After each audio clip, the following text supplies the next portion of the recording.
Coucou à vous, j'espère que vous allez bien aujourd'hui, que je vois la patate. Je reviens vers vous tranquillement et toujours sereinement après ma colère d'hier dans ma dernière vidéo contre tout ce système qui met beaucoup de gens en difficulté. Donc on va rester dans l'espérance, mais bon, pas trop rêver. Je pense que j'avais dit, Macron un grand tournant en droite, bah, c'est ce qui se passe avec Madame Rachida Dati. Bon bref, mais je voulais pas parler de ça aujourd'hui. J'avais envie de parler, je parle doucement parce que Pépé a la grippe. Et il dort. Donc sa chambre est derrière mon bureau. Donc je suis obligé de... Je ne peux pas m'emporter dans ma vibration. J'ai pas l'habitude quand je m'emporte pas dans ma vibration. Et quand je parle comme ça, là, c'est moi ça. C'est moi. Et puis quand je suis dans mon truc, dans mon intérieur, dans ce que j'aime, dans la médiumnité, dans le magnétisme, là je m'emporte, je me bouscule à l'intérieur de moi. J'aime bien comme ça. C'est comme ça ma vie en fait. Je suis un voyageur de la médiumnité. Vous avez vu, j'ai remis une belle chemise aujourd'hui. Bon, bref. Alors, je voudrais vous raconter une histoire. Mais une vraie histoire, pas une histoire de conte. Nous ne sommes pas des enfants, mais j'aime bien être entre enfants, moi. J'adorais quand j'étais petit qu'on me racontait une histoire. J'aime bien revenir en enfance. Mais souvent, l'enfance, elle peut être aussi cruelle. Pas dans ma vie à moi, parce que j'ai été aimé par mes parents. Mais il y a des dames, des hommes, qui ont un manque par rapport à ça. Et souvent, leurs souffrances, à 60 ans, 70 ans, reviennent de l'enfance. C'est bizarre. Mais c'est toujours là, en fait. Voilà. Je ne sais pas pourquoi je vous ai parlé de ça, en fait. Mais bon, c'est pas grave. Et puis, faut que j'arrête avec, en fait. Quelle histoire, quelle histoire. Je vais vous raconter une histoire. Attends, j'entends du bruit. C'est Pépé qui s'est levé, je crois.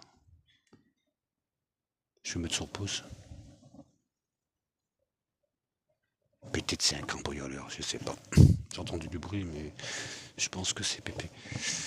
Alors, qu'est-ce que je voulais vous dire? Je voulais vous parler. Vous savez, moi, je suis quelqu'un de rationnel. Même dans ma médiumnité, celle qui m'emporte et me bouscule. Il y a des choses que j'ai vues dans ma vie, des phénomènes que je parlerai jamais. Parce que je me dis c'est tellement invraisemblable que j'en parlerai pas. J'ai connu la lumière et l'obscur. Je connais la lumière et l'obscur. Et j'ai plutôt préféré prendre la lumière, celle que Dieu m'a donnée. Je me nourris de ma nature, de mon intérieur, des énergies qui sont autour de moi. Je ne sais pas la différence entre les énergies négatives et les énergies positives, celles qui viennent des sources en fait. Mais un jour, je me suis dérouté, donc expérience de médiumnité pour les jeunes qui m'écoutent aujourd'hui et qui veulent rentrer dans la médiumnité. Je ne suis pas là pour juger vos compétences ou dire que vous êtes... Moi, je ne suis rien du tout. Je me suis trompé dans ma vie souvent. Ça arrive à tout le monde de se tromper. Nous sommes infaillibles à rien du tout en fait. Euh, Nous sommes des petits êtres du monde. Puis à un moment, on se détourne. Quelle histoire. On se perd dans son intérieur. Et puis on essaye de trouver une vérité pour quelqu'un. Je vais vous raconter une histoire que j'ai vécue avec Isabelle, que je vous ai déjà racontée. Mais là, je vais vous la raconter différemment. Différemment. Pour les nouveaux abonnés, je suis obligé de partir sur le début de l'histoire pour que les gens comprennent, sinon ils ne vont pas comprendre. Je sais qu'il y en a qui ont déjà entendu cette histoire, mais je vais lui donner plutôt un sens profond. Ce soit aujourd'hui en fait dans ce moment. J'avais, je sais pas vous dire des bêtises.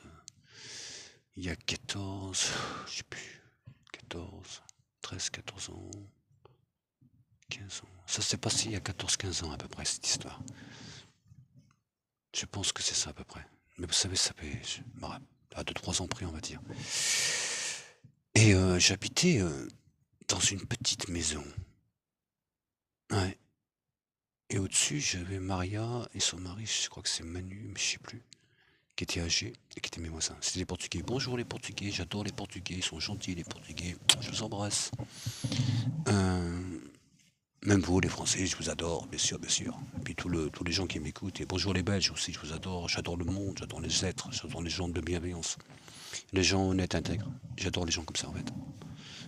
Et, euh, et donc, un jour, ça c'est vieux cette histoire, hein. connaissais une dame.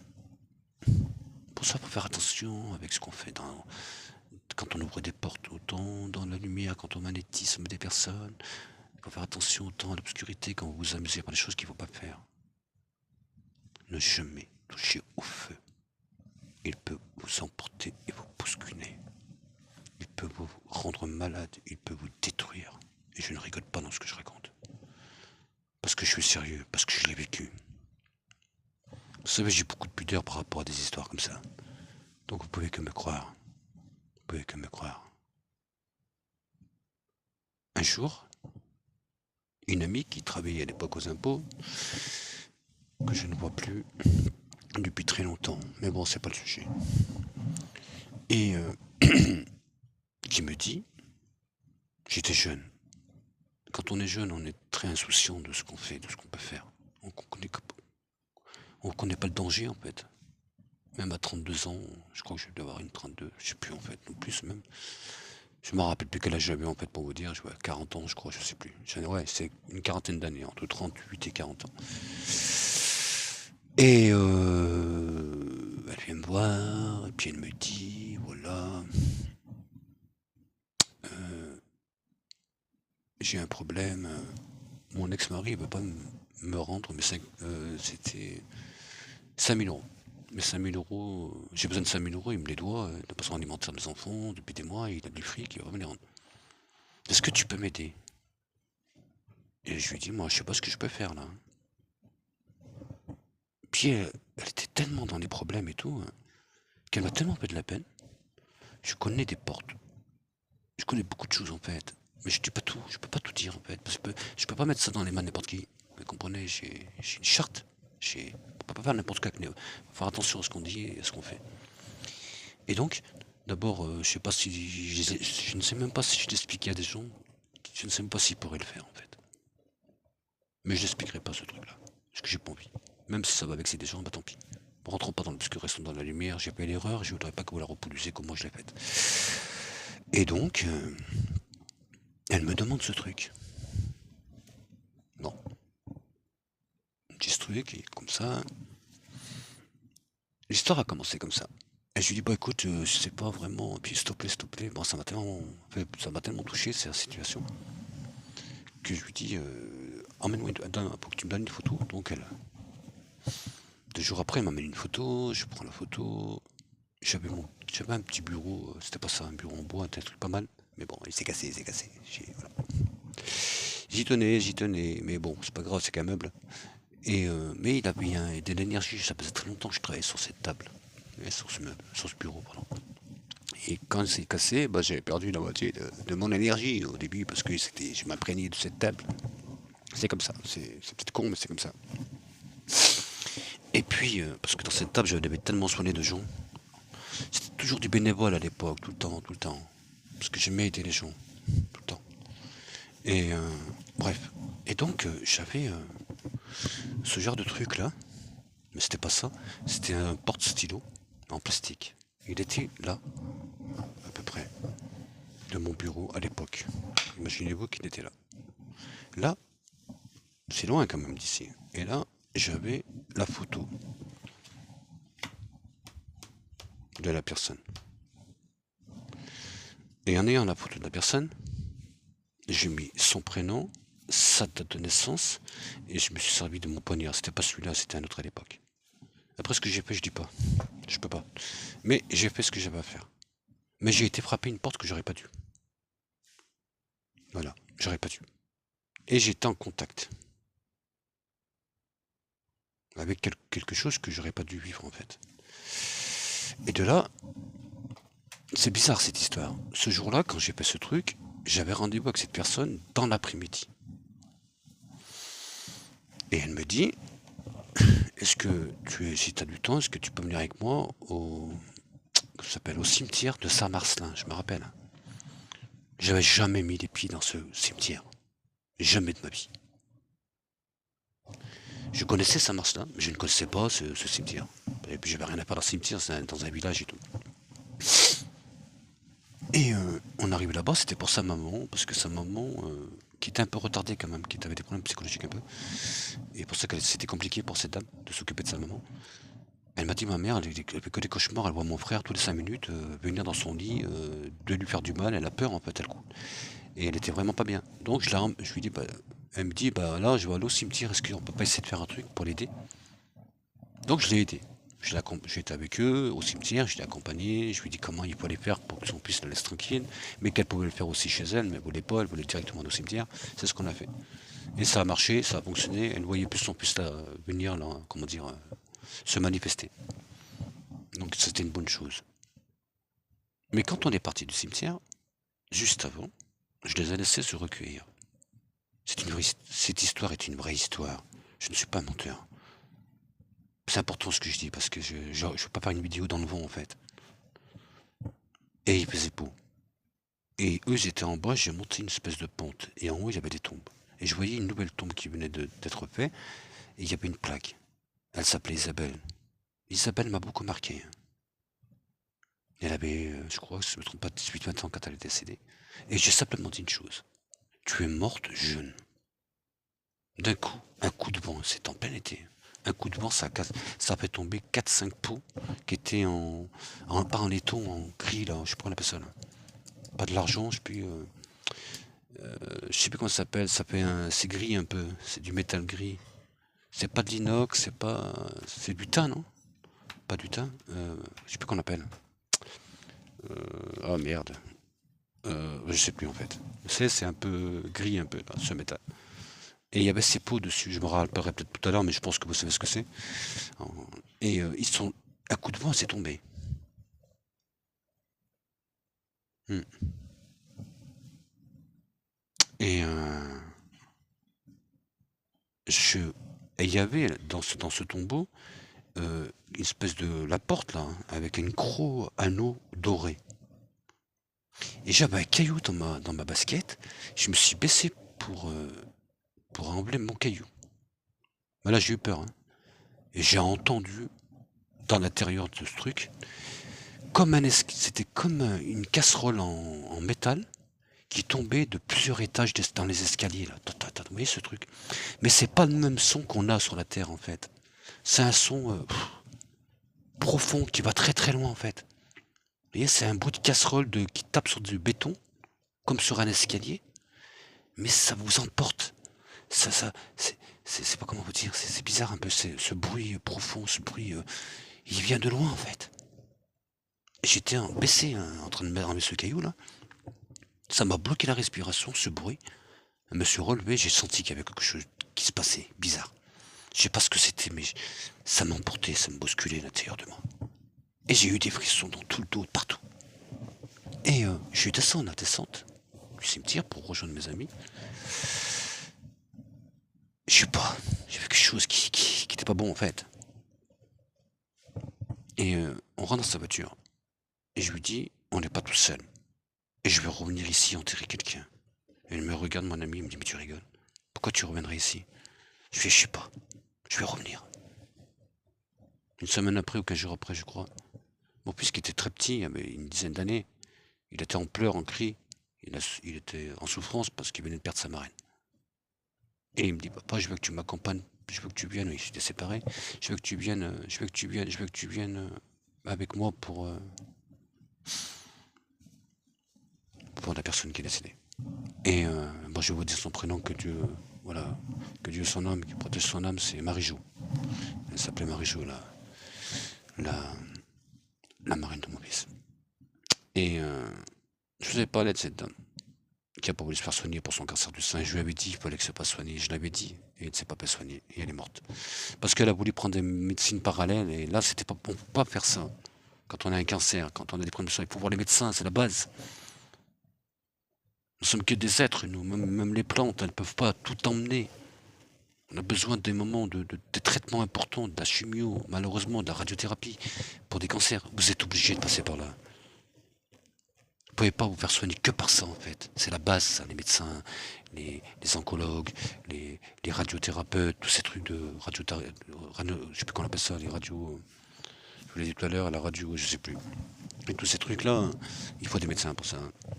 Voilà ce que je voulais vous dire. Et donc, En fait, je lui demande à mon fils, quand il pleurait, il était en pleurs au téléphone, je lui dis, écoute, t'inquiète pas, je vais venir. On dit à ta mère qu'elle m'envoie l'adresse du cimetière. Et à l'époque, ma voiture était en panne. Et la personne, je la voyais tout le temps, hein, avec qui j'avais été pour sa mère au cimetière de Saint-Marcelin. Donc il me dit, d'accord papa. Le soir, je reçois le message de sa mère avec les décors, l'adresse et tout. Cimetière de Saint-Marcelin. Je lui dis, c'est pas possible. Et là-bas, il y a 2 cimetières. Et je me suis retrouvé pour enterrer, donc pour être présent pour l'enterrement dans ce cimetière où j'avais mis les pieds 15 jours avant. Je savais que j'allais revenir ici. La personne que je connaissais m'a dit, mais c'est pas possible, c'est trop fou ce truc. Je dis, t'as vu, c'est bizarre la vie. Hein. C'est une histoire vraie, une histoire qui m'a emporté, bousculé à l'intérieur de moi.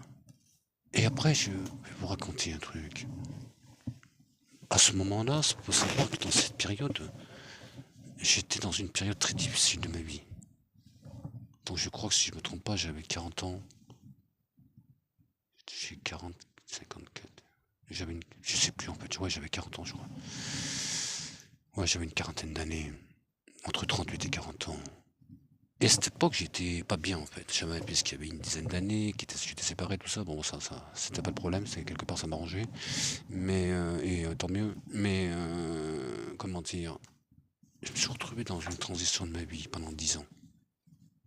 Donc j'ai beaucoup souffert pendant ces 10 ans. Je connaissais beaucoup de monde, mais j'étais seul. Je voulais pas refaire ma vie. J'avais pas envie. J'étais fragilisé. J'ai cherché ma vérité. Mais je me suis toujours accroché à la branche pour m'emporter. Mais ma vie à un moment a été figée. Il n'y a jamais de fatalité. Je ne pense pas à la preuve encore. Je suis là aujourd'hui. Et donc cette époque est très dure pour moi. Très dure. Et donc j'avais du mal à dormir le soir. Beaucoup de mal. Alors de temps en temps, je prenais Xanax, 50 mg, malheureusement. Mais j'en prends plus depuis, depuis 14-15 ans maintenant. Depuis cette période, je n'ai jamais repris ça. Je n'aime pas les cachets. Ils m'emportent, ils me bousculent dans l'obscurité. Je n'aime pas les molécules étrangères de mon corps. Alors j'ai dépassé mes peurs et mes souffrances pour gagner mes combats dans mon mental. Et aujourd'hui, je suis venu plus fort aujourd'hui. J'étais faible, je suis venu plus fort qu'un loup aujourd'hui. De bienveillance, bien sûr, de bienveillance. Ouais, de bienveillance, toujours de bienveillance. Quelle histoire qu'elle nous emporte. Et j'aurais jamais dû faire ce que j'ai fait pour ce monsieur dans cette photo. Parce que j'ai réveillé des choses. J'ai eu une communication avec l'au-delà. Et puis ce cimetière qui m'a aussi emporté à ce moment-là. Isabelle m'a suivi et m'a emporté chez moi. Je pense que plusieurs entités se sont mélangées. Isabelle, et ce que j'avais fait pour ce monsieur. Ouais. Le soir arrive. Alors je ne pourrais pas vous dire quelques temps après, quelques jours, quelques semaines, je ne sais plus. Je crois que c'était très, très court dans le temps. J'avais comme habitude de dormir toujours dans ce clic-clac, dans ce salon de cet appartement très obscur et très sombre qui était dans la commune que j'habitais, qui était très sombre. C'était une commune c'était du cuivre obscur. Surtout l'hiver, le soir là-bas. Et les énergies ne me portaient pas. Et la fragilité que j'avais pouvait prétendre être plutôt... il était plutôt facile pour une entité ou quelque chose de maléfique ou maléfice de m'emporter à un moment, parce que je n'avais plus cette force intérieure que j'avais en moi, mais que je n'exprimais plus pour me défendre. Elle a senti ma faiblesse, ma fragilité. Elle a senti que j'étais fragilisé et que j'étais plutôt parti vers elle, l'obscurité. Alors elle s'en est servie pour avoir de la puissance et s'emporter et me faire peur. Ou se manifester. Mais pourquoi se manifester avec tant de violence? Tant de violence. Je vous avais raconté cette histoire. Il était 1h30, 2h du matin. Quelque temps après l'enterrement et que j'avais dit qu'Isabelle était dans la voiture avec nous, qu'elle nous accompagnait. Je peux pas tout vous raconter, l'histoire est trop longue. Je vais raconter l'essentiel de l'histoire. Parce qu'il m'arrivait tellement de choses avec Isabelle pendant ce laps de temps. Mais je vais prendre les plus importants, les plus invraisemblables, mais qui est la vérité. Je sais pas pourquoi je dirais ça sinon. J'ai aucun intérêt en fait. J'avais une table en granit qui était ronde comme ça, avec un pied qui se, ouais merde, je suis désolé, qui s'emboîtait. Ça faisait ça faisait comme un carré en fait, de granit, mais qui était en deux et qui s'emboîtait comme ça, qui se mettait, voilà. Et ce que veut dire, moitié-moitié. Ça faisait un poteau en fait. Et dessus, il y avait la table ronde en granit. Blanche, un peu gris, elle était belle cette table. J'avais payé ça une fortune, en plus je suis dégoûté. Et j'avais un plateau, c'était pas de l'argent en métal, mais très lourd, il faisait au moins 1 kilo. Il était lourd, hein, avec 2 poignées comme ça, un bateau pour servir là. Il était sur le milieu de cette table. Et moi j'étais quelqu'un de très ordonné chez moi, hein. J'étais nickel, c'était propre, je suis vraiment quelqu'un de maniaque. Même si je suis bordélique, mais je suis maniaque, je suis maniaque. Pas maniaque, mais j'aime bien, voilà, j'aime bien quand c'est clair. Et je sais pas, ça faisait quelques jours, je sentais des choses bizarres chez moi. Surtout quand j'étais avec des gens à l'extérieur et que je voulais les inviter à boire un café, je pouvais pas rentrer chez moi. Il fallait qu'ils partent pour que j'ouvre ma porte. Et mes deux côtés, côté jardin, j'avais un portillon, je n'arrivais pas à ouvrir. Et côté l'autre côté, j'avais une porte aussi. Mais là, c'était côté appartement, donc j'avais deux côtés en fait. Et je pouvais rentrer dans les deux côtés. Et côté rue, j'ai pas pu rentrer. Donc côté rue, j'ai pas pu rentrer. Côté portillon, j'ai pas pu rentrer. Mes portes étaient bloquées en fait. Il fallait que je sois tout seul pour rentrer chez moi. Et là, j'ai commencé à pas être bien. J'ai commencé à avoir des fuites d'eau chez moi. Des fuites hydrauliques de ma voiture. J'ai dit, il y a un gros problème. Et je le disais à des amis, je fais, j'ai un truc chez moi, c'est pas normal, c'est pas normal. Ouais, tu te fais des films, je fais, non, je me fais pas de films. Et donc, ce fameux soir, je me rappelle comme aujourd'hui, j'étais sur mon clic-clac, je regardais la télé comme un vieux garçon qui était perdu dans sa tête. Pourtant, j'étais jeune, mais j'étais perdu, j'étais angoissé, j'allais pas bien. C'était l'obscur, je me rappelle de cette période, c'était pas facile quand même. On se relève de tout, la fatalité n'existe pas. Et dès que j'entends un bruit, 1h30, 2h du matin. Un bruit, mais terrible, dans ma cuisine, un bruit de métal. Je dis, c'est pas possible, mais c'est quoi encore ce truc? Sincèrement, j'ai pas voulu me lever. Mais j'ai dit, tu es un homme ou t'es pas un homme? Je savais que c'était pas un cambrioleur, hein, parce que c'était pas possible de rentrer chez moi. Je savais que c'était une entité. Je savais. Mais j'ai dit, bon, je suis un bonhomme, hein. Je me suis levé. Donc, mon salon était éteint. J'allume le salon, ce qui avait que la télé allumée. Mais mon salon n'éclairait pas la cuisine. Et pour aller allumer l'interrupteur de la cuisine, comme il n'y a pas de va-et-vient, j'étais obligé de traverser la pièce de la cuisine pour aller allumer. Oui, il y avait le bruit. Je rentre dans la cuisine dans le noir, je sens, j'étais dans le noir total. Je sens quelque chose de fort derrière moi, qui me pousse comme ça. Mais qui me touche pas, mais c'est pour ça qu'on me pousse. J'allume cette lumière. Je regarde la table, je vois plus mon plateau. Mon plateau était par terre, vers moi. J'avais un placard encastré en bois, là, des vieux placards en bois de l'époque, là. Et il était par terre. D'1 kilo. Ma fenêtre était fermée. J'avais une porte avec deux verrous. Personne n'avait les clés, j'étais tout seul. Quand on ouvrait la porte de mon appartement, j'avais un grand couloir. À droite, j'avais une porte côté rue, elle que je pouvais pas ouvrir au début, verrouillée avec une barre en ferraille qui traverse la porte pour pas qu'on rentre. Et de l'autre côté, côté jardin, j'avais aussi une porte qui faisait pareil avec une barre. Personne ne pouvait rentrer chez moi. Même pour une blague, même si quelqu'un avait les clés, personne. Et puis j'aurais entendu le bruit de la porte. Quelqu'un qui arrive à ma porte, ça c'est du bruit, c'était vieille porte. J'aurais capté tout. Ça vient de l'au-delà. Ça c'est rien, ça.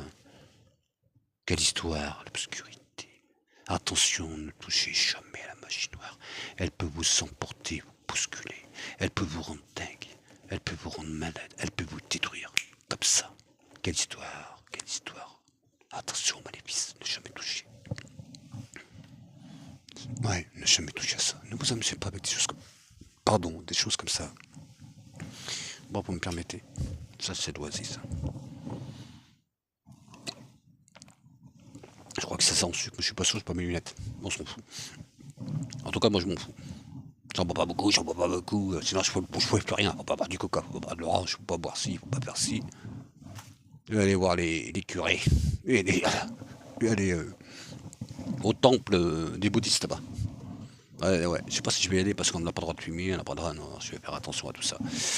Liberté, liberté, liberté, liberté. Et bon bref. Et donc, je vois ce plateau par terre. J'ai eu peur, ça m'a surpris. J'ai dit c'est pas possible. J'ai dit c'est pas possible. Et j'étais comme ça, debout, vers cette cuisine qui était allumée. Je me dis: «Non, mais qu'est-ce qui se passe, putain?» J'ai vraiment été pas bien, hein. Je récupère le plateau, je le remets à sa place sur la table, qui est en granit. Je vais, dans mon salon, je me remets sur mon clic-clac. Une demi-heure après, j'entends. Ah mais là, même les Maria, et je sais plus comment il s'appelle son mari, je crois que c'est Manu, mais je suis pas sûr. Qui avait une 75 ans à peu près. Ils m'ont dit le matin: «Mais c'est quoi? Qu'est-ce qui s'est passé?» Et vers 2 heures du matin, j'entends. Je reste dans le silence, je coupe j'étais à la télé, le son. J'ai pas osé me lever, hein. J'entends. Et j'entends un bruit. Un bruit immense. Je me lève. J'avais laissé la lumière. J'étais obligé, j'ai dit on sait jamais. J'ai bien senti en plus. J'ai laissé la lumière de la cuisine allumée. Et j'arrive et je vois ma table ronde en granit cassée en 4 comme une croix par terre. Il restait que le pied en fait. J'ai été tellement surpris que j'ai pas bronché en fait. Je sais pas pourquoi j'ai regardé ça. J'ai dit c'est pas possible. Et c'est là que j'ai compris vraiment l'au-delà. Parce qu'avant je n'avais pas eu vraiment des manifestations. Ou parce que je voulais pas aller les chercher. Là je fais attention aujourd'hui à ce que je fais. Parce que j'ai, comme beaucoup d'autres, on a une puissance, surtout dans le magnétisme mental très forte. On peut avoir des communications très fortes. Et c'est ce qui m'est arrivé. Et j'ai pas maîtrisé. Mais elle m'a montré, alors je ne sais pas pourquoi elle avait ça, Isabelle. J'ai pas compris pourquoi elle s'est mis autant en colère, Isabelle. Hein. Mais il y a un truc qui me restera, pardon, dans mon intérieur, c'est que je l'ai vu. Je l'ai vu quelques jours avant. Et j'avais une chambre dans ma chambre, elle était côté jardin. La fenêtre côté jardin. Et c'est une grande chambre, elle est très grande, mais c'est froid dans cette chambre. J'aimais pas dormir dans cette chambre. Et de mon clic-clac, je voyais la porte de ma chambre. Et comme ma porte était toujours ouverte pour que la chaleur elle circule, il y avait un radiateur en face. Au bord, il y avait la fenêtre, et voilà, comme là, il y a la fenêtre, il y avait le chauffage en bas là. Et ça a duré une seconde. Et j'ai vu cette fille, Isabelle, mais d'une colère immense. Une colère comme si elle n'acceptait pas ce qui lui était arrivé. Je ne sais pas qui c'est, Isabelle, je ne connais pas son histoire. Je peux pas, je ne sais pas, je peux pas aller voir qui est son nom et aller appeler les gens et dire voilà, qu'est-ce qui s'est passé avec Isabelle. Je peux pas le faire. Mais Isabelle, je pense qu'elle a du mal encore à partir. Et je me dis qu'elle est toujours avec nous en fait. Mais là-bas. Mais pas avec moi. Parce que j'ai pu m'en dépêtrer en fait. J'étais obligé. J'essayais de l'emporter dans la lumière. Elle n'a jamais voulu partir. Elle avait un compte à rendre, mais je ne sais pas avec qui. Et elle a voulu passer par moi.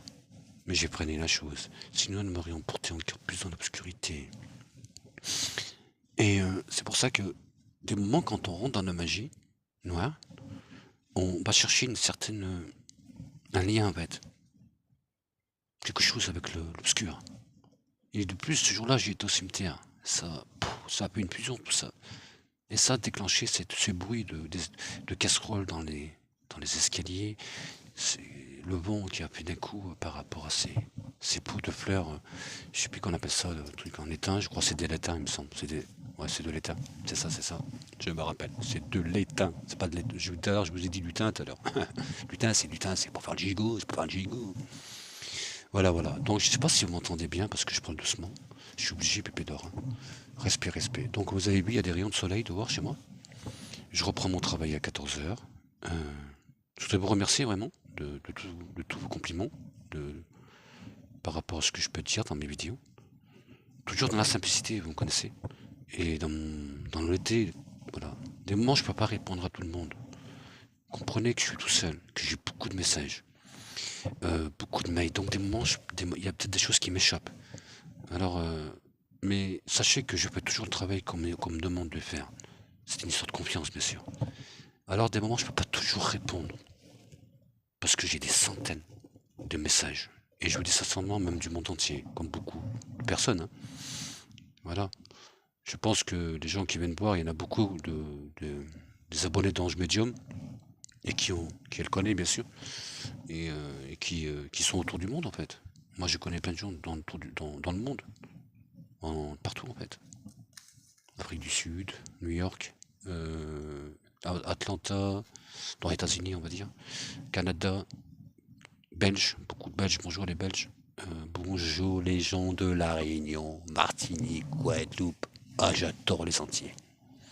J'adore les Antilles, j'adore les dom-toms, j'adore leur joie, leur intérieur, leur profondeur, leur croyance, dans leur croyance, leur profondeur de croyance. Après la croyance, chacun a sa religion. Moi, je suis plutôt dans la... Voilà. Dieu est unique et indivisible. Donc toutes les religions du monde sont pour moi une religion en fait. Ça ne fait aucune différence dans les religions. Mais je les respecte toutes. Mais j'aime faire, j'aime être en contact plutôt en direct en fait, que par le livre, qui sont les choses des religions. Je ne citerai pas plus, mais grand respect aussi. Bien sûr, j'ai un grand respect. J'ai toujours eu du respect pour les religions. J'ai été dans les mosquées, j'ai un grand... Bien sûr, les musulmans, j'ai un grand respect pour les chrétiens. Vous savez, dans les religions, on fait trop d'amalgame en fait. C'est ça qui est malheureux. C'est ça. Quand on voit qu'il y a dans la religion musulmane, je vois bien comment ça se passe depuis des années, et que ça va très loin. Mais que ici, ça parle beaucoup de ça. Ça amplifie beaucoup de choses, tout ça. Ça va loin, tout ça. Mais sachez que, dans ce cas, moi, je le sais, les personnes musulmanes qui vont... La plupart, les 95% de ces personnes qui sont intègres, honnêtes, de bienveillance, qui sont intègres dans ce qu'ils sont, qui sont des gens bien en fait, et qui ont une religion qui est respectée, comme les chrétiens. Après, vous avez toujours des boutons noirs qui déroutent tout ça. Mais toutes ces personnes, ces 95% dans le monde entier, c'est tous les musulmans, on doit les respecter. Parce que leur religion, la religion musulmane, c'est comme la religion chrétienne, ou d'autres religions. Elles ne sont pas obscures, elles sont de lumière. Toutes ces personnes sont de lumière. Mais vous avez des moutons, des gens qui veulent détourner ça, et qui veulent en faire une arme. Mais la religion, c'est pas une arme. La religion, c'est de l'amour et de la bienveillance. Mais il ne faut pas tout confondre. Ces gens de bienveillance qui s'inclinent devant Dieu, comme les chrétiens qui s'inclinent devant Jésus, à l'église, ou devant Dieu aussi, bien sûr, c'est toujours respecter ces gens-là. Ils ne sont pas intégristes. Moi, je parle des intégristes. Mais 95% des musulmans ne sont pas intégristes, c'est pas vrai. Et 95% des chrétiens ne sont pas intégristes. C'est pareil, en fait. Il y a toujours des moutons noirs dans les deux côtés, en fait. Donc c'est pour ça que moi, je tiens qu'on respecte toutes les religions du monde, parce que quand on apprend à lire le Coran, ou quand on apprend à lire la Bible, j'ai lu les deux, moi, hein, quand j'étais jeune,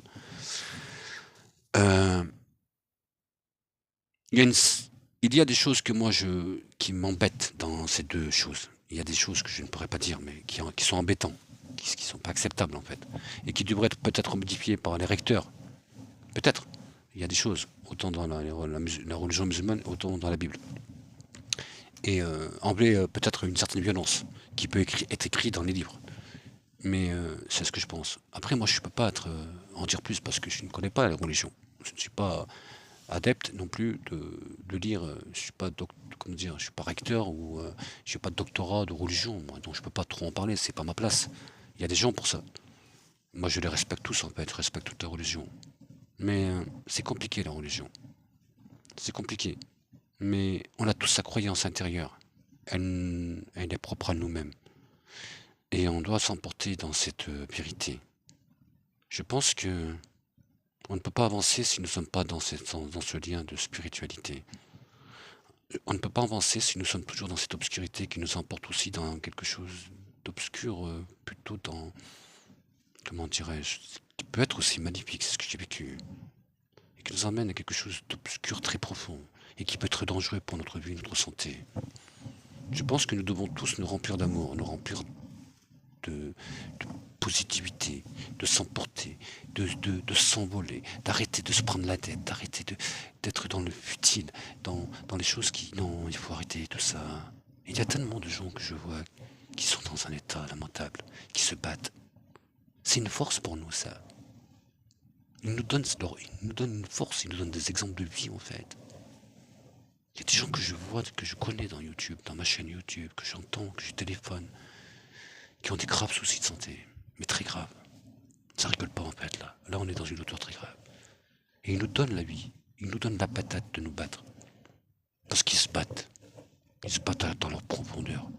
C'est à ce moment-là, malheureusement, souvent, qu'on va chercher nos forces à la fin de notre vie. Et si on pouvait le faire juste avant, aller chercher nos forces pour combattre ce qui nous emporte. Et puis, plutôt ne plus être pris par cette mauvaise comment dire, cette obscurité qui peut être, comme Isabelle, ce que j'ai pu vivre. Parce que si j'aurais pris le plateau tellement qu'elle l'a jeté fort, parce que le bruit était très fort, je serais mort aujourd'hui, s'il était venu en ma direction. Donc, vous voyez que vaut mieux aller dans la lumière. Il n'y a pas plus fort, plus, comment dire, plus pur en fait que ces pensées de lumière, de se dire, en fait, plus de colère, plus d'amertume, plus de mélancolie, plutôt un apaisement, plus de haine en moi, plus de colère. Pas m'emporter dans ça, m'envoler, être plus léger, et puis apprécier, profiter, aimer, chérir, mais aussi prendre du recul par rapport aux autres qui vous ont fait aussi du mal. C'est mon cas. C'est pas facile. Je vous le dis tout sincèrement, c'est pas facile. Mais j'ai besoin aussi de prendre du recul avec tout ça. Alors quand on est trop lourd en soi, on a besoin de s'emporter, de couper les ponts avec même sa famille. Parce qu'on sait plus comment se situer par rapport à tout ça. C'est ne pas avoir de la haine ou de la colère. C'est plutôt se protéger à un moment pour essayer de comprendre pourquoi tout ça. Et chercher ces centres d'intérêt qui nous envolent. Plutôt dans une... Comment dirais-je, qu'on soit bien en fait, qu'on soit profondément à l'aise dans ce qu'on est et dans ce qu'on fait, dans le lieu de vie qu'on vit aussi, et avec les êtres qui sont autour de nous. Je pense qu'on peut plus vivre d'hypocrisie. Je pense qu'on peut plus vivre toujours sur l'intérêt de l'autre. Je pense qu'on peut plus vivre dans tout ça en fait. On doit vivre dans une certaine honnêteté, intégrité. Parce que sinon ce ne sont que des conflits de vie et de souffrance intérieure. Nous ne devons jamais être touchés par les êtres. Nous devons toujours être plus forts dans notre intérieur. Même si dans notre vie, dans notre famille, dans notre boulot, dans plein de choses en fait. Même si on est touché par tout ça, nous avons toujours une nouvelle vie. Il n'y a jamais de fatalité. Il n'y a que des obstacles. Mais à un moment, tout se calme. Mais ce sont des moments de vie que nous devons tous vivre à un moment défini pour nous enrichir. Servons-nous plutôt de l'obscur en force de lumière que de rentrer totalement notre esprit dans cette noirceur, car elle peut nous tuer dans notre intérieur. Je vous embrasse, je vous souhaite un bon week-end et je vous dis à bientôt. Merci, c'était mon